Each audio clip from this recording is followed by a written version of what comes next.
विघ्नहर्ता श्री गणेश, श्री गणेश, श्री गणेश। शिक्षा का चरम स्तर होता है परीक्षा। यही परीक्षा व्यक्ति को उनके जीवन की अनेकों कठिनाइयों से उभरने का बल प्रदान करती है। एक ऐसी ही परीक्षा महादेव के अवतार नंदी के समक्ष भी आने वाली थी।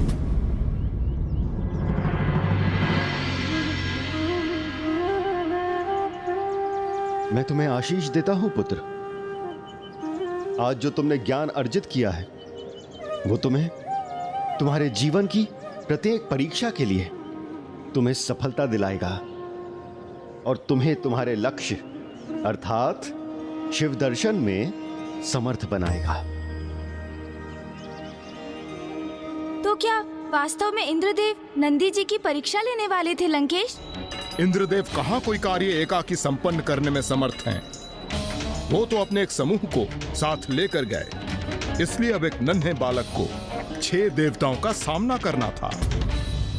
ओम नमः शिवाय, ओम नमः शिवाय, ओम नमः शिवाय। हमारी योजना के अनुसार यमराज आप आखेटक बनेंगे और भूदेवी आप मृग का रूप धारण करेंगी।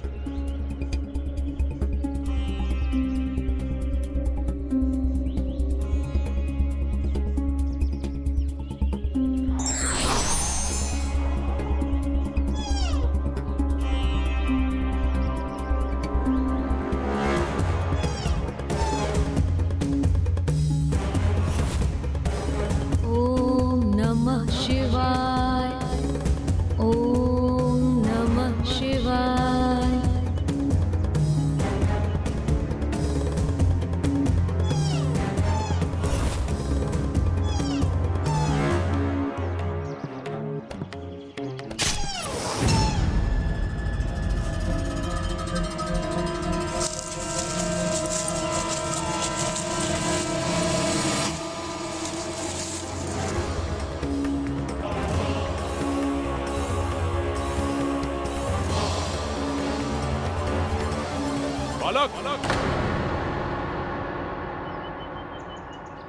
यदि तुमने किसी मृग को यहां आते हुए देखा है तो बताओ मुझे वो किस दिशा में गया है।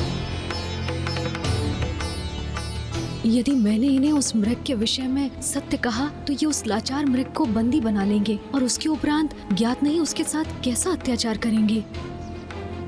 किंतु यदि मैंने असत्य कहा तो वो भी धर्म के विपरीत होगा। मुझ पर असत्य वचन कहने का दोष लगेगा। किस विचार में डूबे हो बालक? मेरे प्रश्न का शीघ्र उत्तर दो, कहां है वो मृग?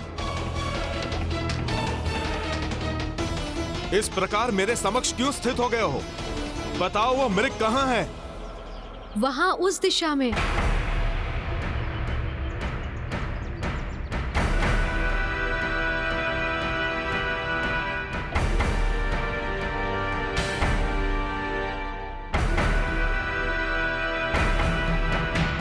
मैंने जैसे सोचा था बालक नंदी ने बिल्कुल वैसे ही किया। उसने यमराज से असत्य कहा।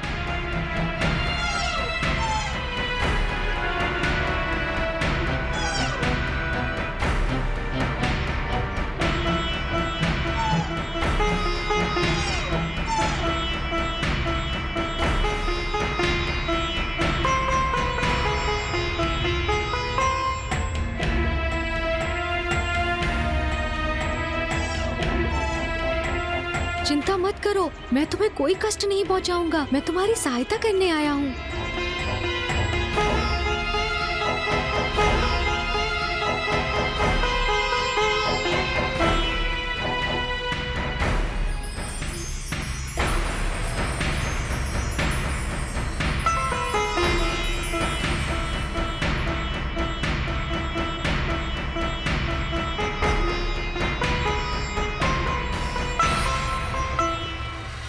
तो तुमने असत्य कहा मुझसे।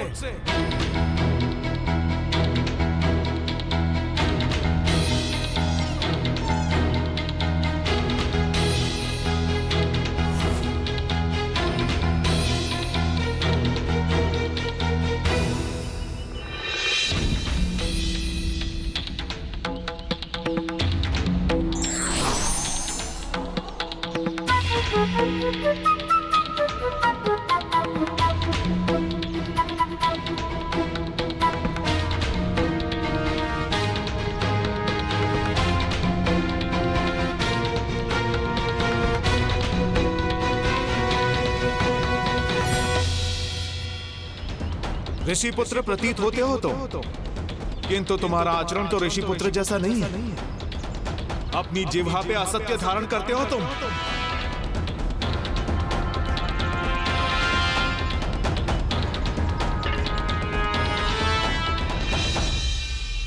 आखेटक, आप हमारे लिए आखेट करने आए थे ना? तो फिर यहां आप इस कोमल बालक पर क्रोधित क्यों हो रहे हैं? आप जिसे कोमल बालक पुकार रहे हैं ना राजन, वो मिथ्या वचन कहने वाला कपटी और अधर्मी बालक है। असत्य तो आप कह रहे हैं आखेटक महोदय, मैंने कोई अधर्म नहीं किया। देखिए पुनः असत्य कह रहा है ये बालक। मैं तो आखेट रूपी मृग के पीछे पीछे यहाँ आया था, किंतु इसी ने मुझे भ्रमित कर दिया, दूसरी दिशा में भेज दिया, जबकि ये मृग इसी के साथ यहीं था। बालक, तुम ऋषि पुत्र हो और असत्य कहने से पहले तुमने तनिक भी संकोच नहीं किए। प्रतीत होता है तुम्हारे गुरु ने तुम्हारी शिक्षा में तुम्हें अधर्म का पाठ सिखाया है। किसी निर्दोष जीव की रक्षा के लिए कहा गया असत्य अधर्म नहीं, अपितु धर्म होता है, क्योंकि धर्म कर्म से तो प्राणियों की रक्षा होती है। इसीलिए ऐसा सत्य जिससे किसी प्राणी को हानि पहुंचे, वो भी अधर्म ही है।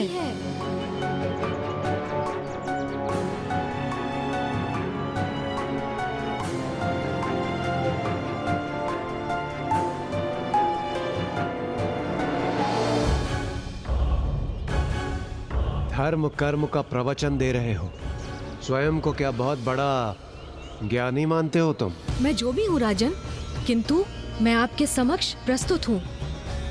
आप मुझसे पूछिए कि आप क्या प्रश्न करना चाहते हैं। यदि मैंने उचित उत्तर दिया तो आप में से कोई भी इस मृग को हानि नहीं पहुंचाएगा।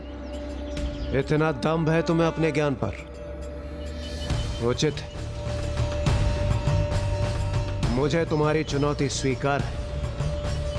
मुझे मात्र 33 कोटि देवताओं के नाम ही बता दो।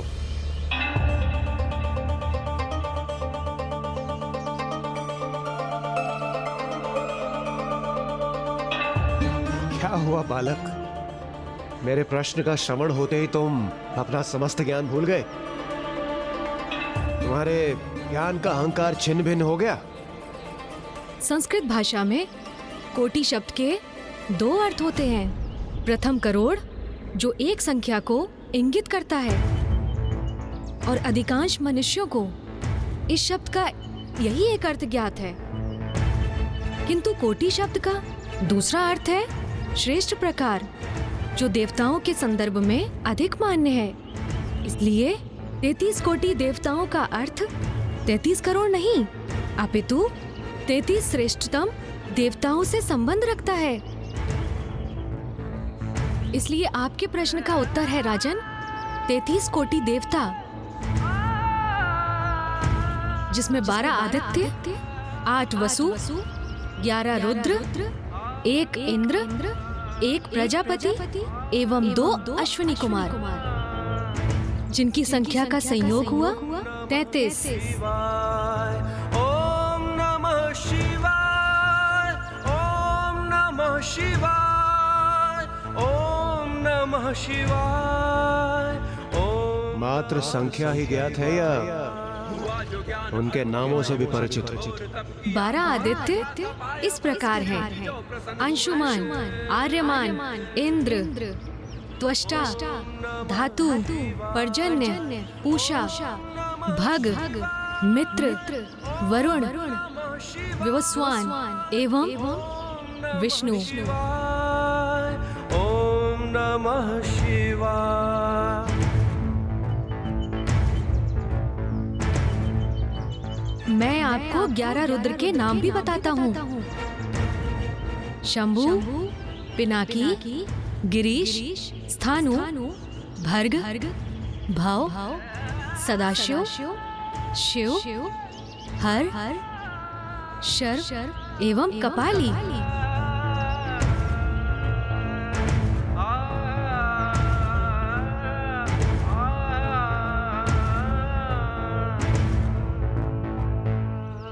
मात्र नाम कंठस्थ कर लेने से कोई परम ज्ञानी नहीं बन जाता बालक।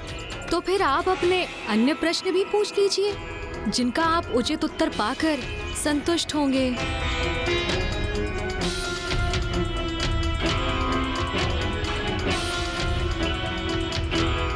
तो ये बताओ, स्त्री और पुरुष के मध्य अधिक श्रेष्ठ कौन है? स्त्री अर्थात माता आदिशक्ति एवं पुरुष अर्थात जगत पिता शिव। संसार की उत्पत्ति में दोनों का ही समान योगदान था, इसीलिए दोनों ही श्रेष्ठ हैं। किंतु यदि इन दोनों में से किसी एक को श्रेष्ठता प्रदान करना अनिवार्य है, तो मैं स्त्री को ही श्रेष्ठ कहूंगा, क्योंकि वो तो पुरुष को भी जन्म देती है।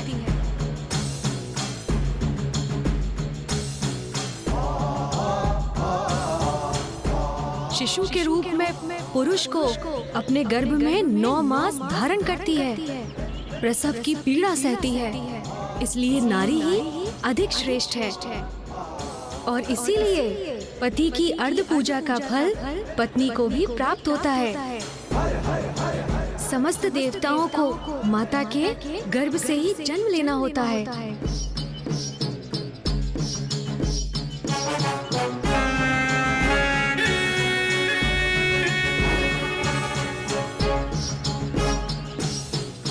मैंने आपके समस्त प्रश्नों का उत्तर दिया, तो फिर आप इस निर्दोष निरीह प्राणी पर आघात करने के लिए क्यों आतुर हो रहे हैं? मेरा आपसे अनुरोध है, इसे कोई हानि ना पहुंचाइए। आखेटक हूं मैं, और आखेट करना मेरा धर्म है। राजन को मृग प्रदान करने का मैंने वचन दिया था, इसलिए हट जाओ मेरे मार्ग से।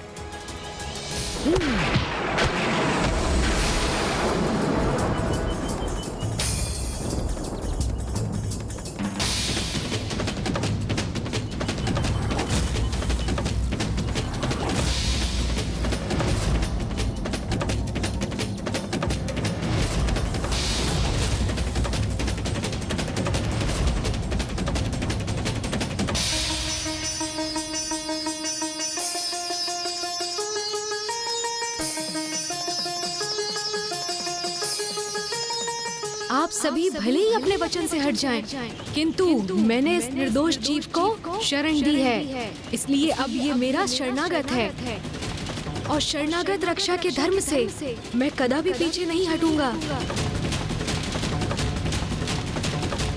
अबोध बालक, हम 5 हैं और तुम मात्र 1, और फिर भी तुम इतना दुस्साहस कर रहे हो। जिसे आप दुस्साहस कह रहे हैं, वो तो मेरी धर्मपरायणता है, और ये मेरी चुनौती है कि मैं आप सभी की संयुक्त शक्ति के समक्ष अडिग रहकर धर्म का पालन करूंगा।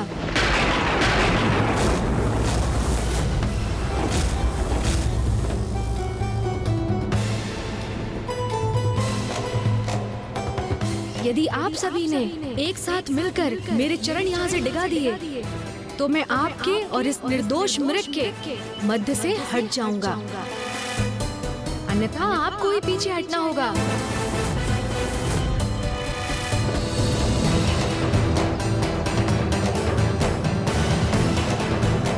कहीं देवताओं को चुनौती देकर नंदी ने कोई भूल तो नहीं कर दी?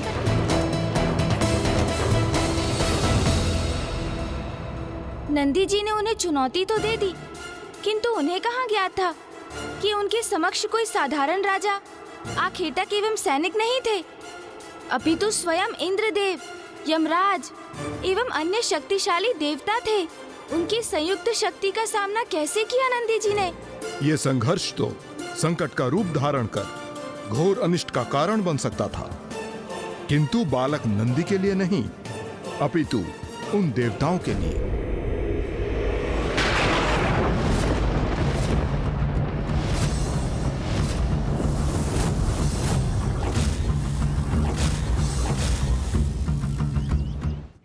मैं आपको एक बात पुनः स्पष्ट कर दूं, यदि आपको ये मृग चाहिए तो आपको मेरे चरण इस स्थान से डिगाने में सफलता प्राप्त करनी होगी। तभी आपको इस मृग को अपने साथ ले जाने की अनुमति होगी, अन्यथा इसे भूलकर लौटना होगा यहाँ से।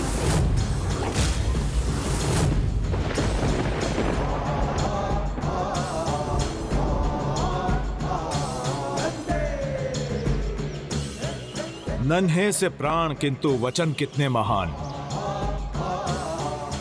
तुम्हारे चरण तो क्या, मेरी एक गर्जना से मैं तुम्हारा शरीर कंपित कर तुम्हें पीछे हटा दूंगा। आपको अपने प्रयोजन में सफलता प्राप्त होगी अथवा असफलता, ये तो प्रभु की कृपा पर निर्भर करता है। आप प्रयास कीजिए, परिणाम महादेव पर छोड़ दीजिए, महादेव पर छोड़ दीजिए।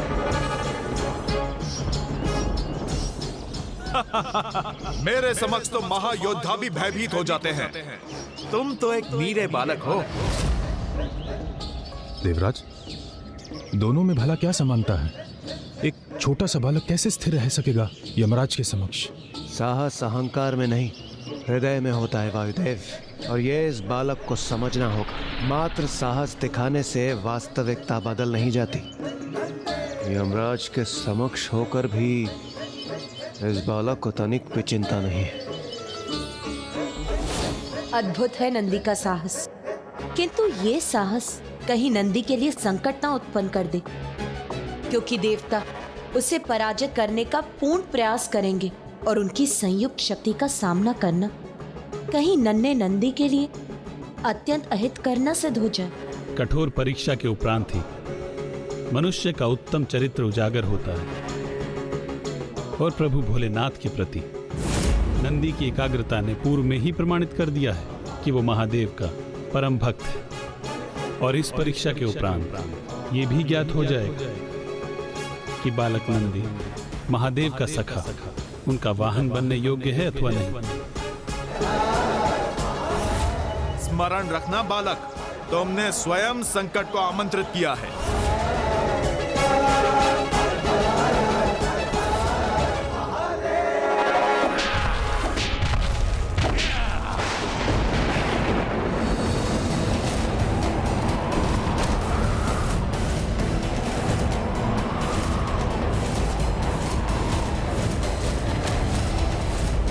आश्चर्य, मेरी गर्जना से उत्पन्न शक्ति प्रवाह से मैं इस बालक को इसके स्थान से तनिक भी नहीं डिगा सका, किंतु मेरी फांस का सामना कैसे करेगा ये?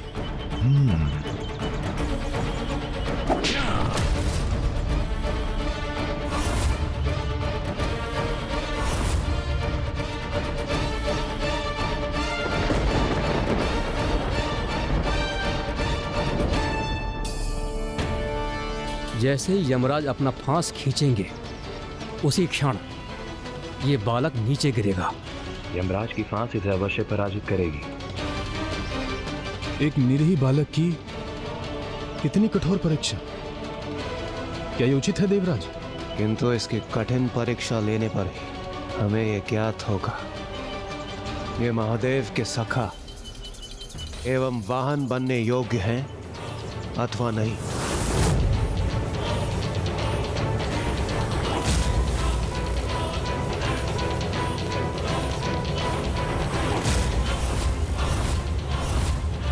अब तुम अपने स्थान पे कदापि स्थिर नहीं रह पाओगे बालक।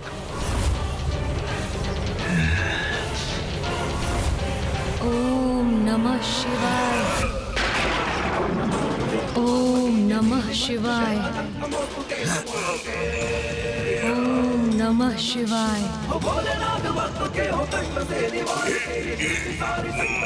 ओम नमः शिवाय। ओम नमः शिवाय, ओम नमः शिवाय, ओम नमः शिवाय। ये कैसे संभव है? ओम नमः शिवाय। यमराज उसे खींचकर उसे गिरा भी नहीं सके, अपनी शक्ति से उसे क्षति भी नहीं पहुंचा सके। वो देवी पार्वती, जगत पिता की लीला अद्भुत है, अनूठी है। उनके अनुसार जो भी होता है उचित होता है। और अभी नंदी की परीक्षा संपन्न नहीं हुई है। ओम नमः शिवाय।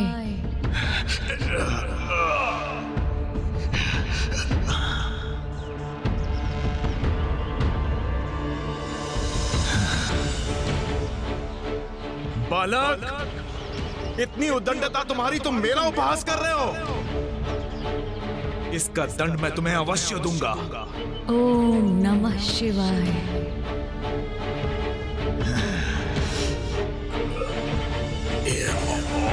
ओम नमः शिवाय। अपने संपूर्ण सामर्थ्य का प्रयोग करूंगा, किंतु तुम्हें अपने स्थान से हटने पर विवश अवश्य करूंगा। ओम नमः शिवाय।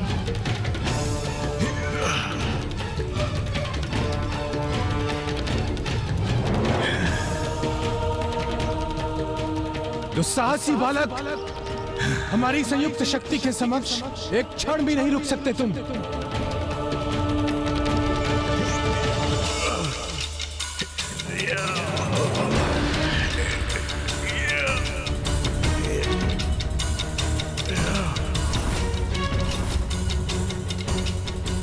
महादेव, शिव शंकर शंभु।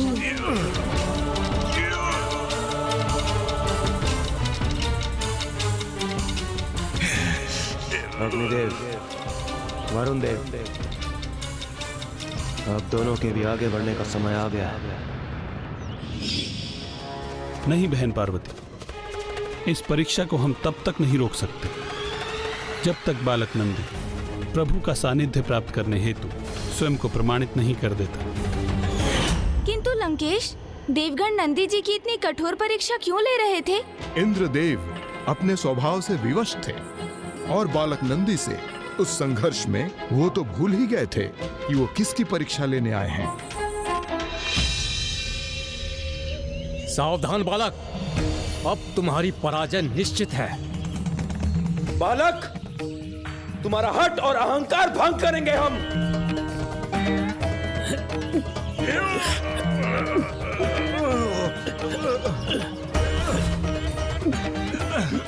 अब इनकी संयुक्त शक्ति इस बालक को अवश्य प्रभावित करेगी।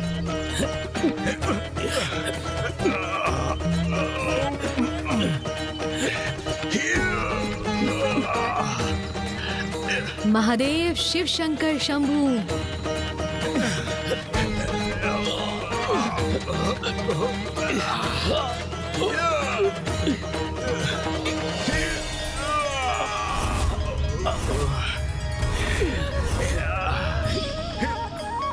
अब तो मुझे पूर्ण विश्वास होने लगा है कि नंदी स्वामी का सखा और वाहन बनने की योग्यता प्राप्त कर चुका है।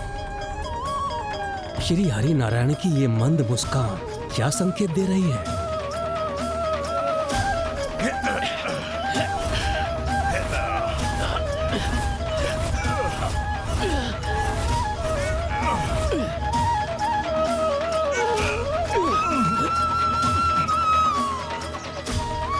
मैंने तो पूर्व में ही कहा था राजन, आप सब एक साथ आकर प्रयास कर सकते हैं। इसीलिए आप भी आकर अपने बल का प्रयोग कर लीजिए राजन। बालक, इतना दंभ तुम्हारा, जो तुम मुझे चुनौती दे रहे हो, तो फिर इसका परिणाम भुगतने के लिए तैयार हो जाओ।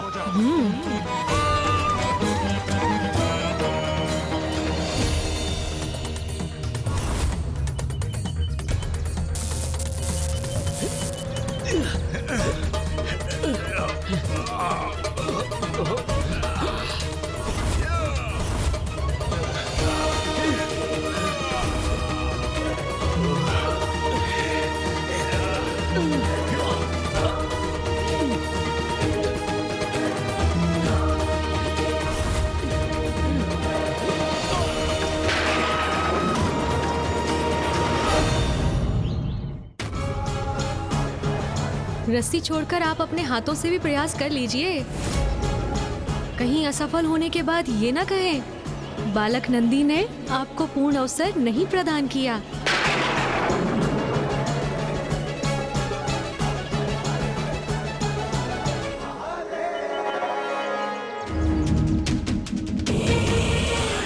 यही चाहते हो ना तुम बालक? तो ऐसा ही होगा। तुम्हारी पराजय निश्चित होगी और वो मृग जिसकी तुम रक्षा कर रहे हो उस पर भी हमारा अधिकार होगा।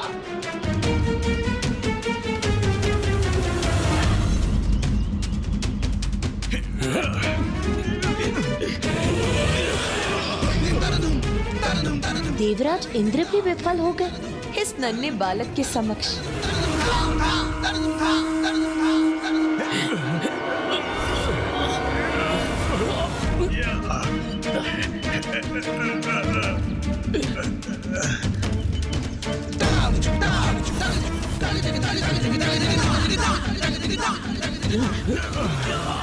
महादेव शिव शंकर शंभू, महादेव शिव शंकर शंभू।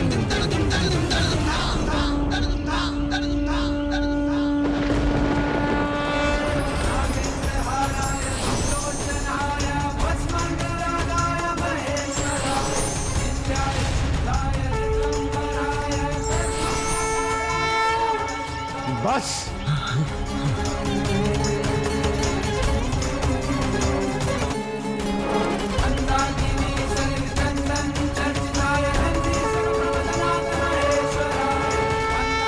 प्रणाम महादेव।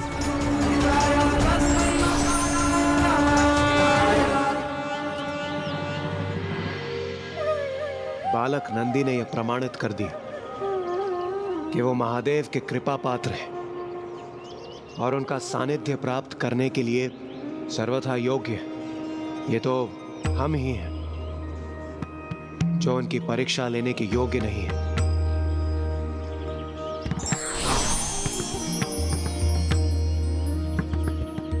यदि मैं आपको पहचानने में कोई त्रुटि नहीं कर रहा हूँ तो आप इंद्रदेव हैं ना? आप सभी को मेरा सादर प्रणाम। हे अति बलशाली बालक नंदी, आपसे हमें पहचानने में कोई त्रुटि नहीं हुई।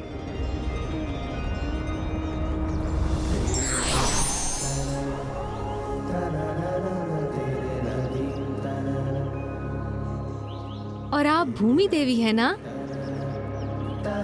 अब समझ में आया मुझे।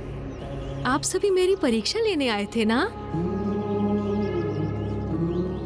मुझे क्षमा कीजिए कि मैंने आप सभी को अपने चरण थामने के लिए प्रेरित किया। आपको क्षमा याचना करने की तनिक भी आवश्यकता नहीं।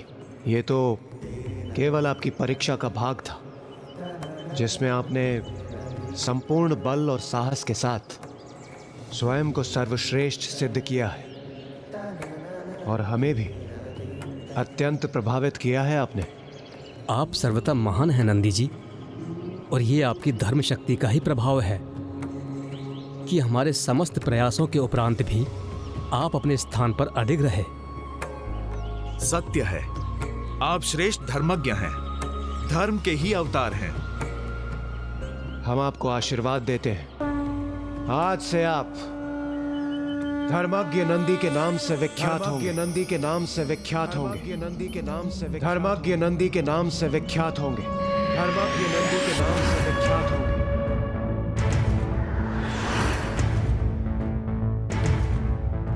त्रयंबकम सदा शिवम नमामि हे उमापति जय नीलकंठ जय अनंत नमोस्तुते नमोस्तुते। मैं आपका आशीर्वाद स्वीकार करता हूँ देवगण, किंतु मुझे तो एक ही आशीष की आस है कि मैं अपने प्रभु महादेव के दर्शन कर उनसे भेंट कर सकूं। ओम नमः शिवाय, ओम नमः शिवाय, ओम नमः शिवाय। भ्राता श्री हरि नारायण, अब मुझे पूर्ण विश्वास हो गया है कि अब नंदी अपनी पूर्ण योग्यता प्राप्त कर चुका है। इसीलिए अब महादेव से उसकी भेंट कराने हेतु हमें उसका उचित मार्गदर्शन करना होगा। आप उचित कह रही हैं देवी। नंदी ने अपनी प्रथम परीक्षा में अपने ज्ञान का अद्भुत परिचय देकर यह सिद्ध किया है कि वो महादेव से भेंट करने योग्य हो गया है, और अपनी द्वितीय परीक्षा में अपने अपार बल का प्रदर्शन कर यह सिद्ध किया है कि वो महादेव का वाहन बनने योग्य भी है। किंतु अभी ये देखना शेष है कि वो महादेव का सखा बनने योग्य है अथवा नहीं। उसके लिए उसे भोलेनाथ को उनके वैराग्य से बाहर निकालना होगा।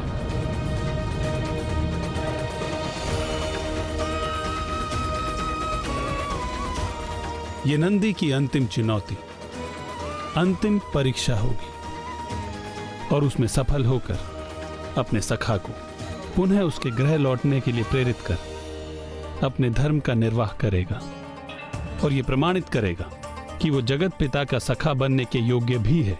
किंतु ऐसा कैसे कर सकेगा वो? आप चिंता न कीजिए देवी, स्वयं देवराज इंद्र उनका मार्गदर्शन कर उन्हें उचित पथ पर लाएंगे। और इस प्रकार इंद्रदेव के मार्गदर्शन पर नंदी उस घोर तपस्या में लीन हो गए, जिसका उद्देश्य उनकी अंतिम परीक्षा के रूप में महादेव को उनके वैराग्य से बाहर लेकर आना था। जो ज्ञान अल्प आयु तब किया अमरता का था पाया वर शिव जी जो प्रसन्न हुए। ओम नमः शिवाय, ओम नमः शिवाय। कठोर परीक्षा के उपरांत ही व्यक्ति के उत्तम चरित्र का निर्माण होता है। इसलिए व्यक्ति के जीवन में परीक्षा का होना भी आवश्यक है।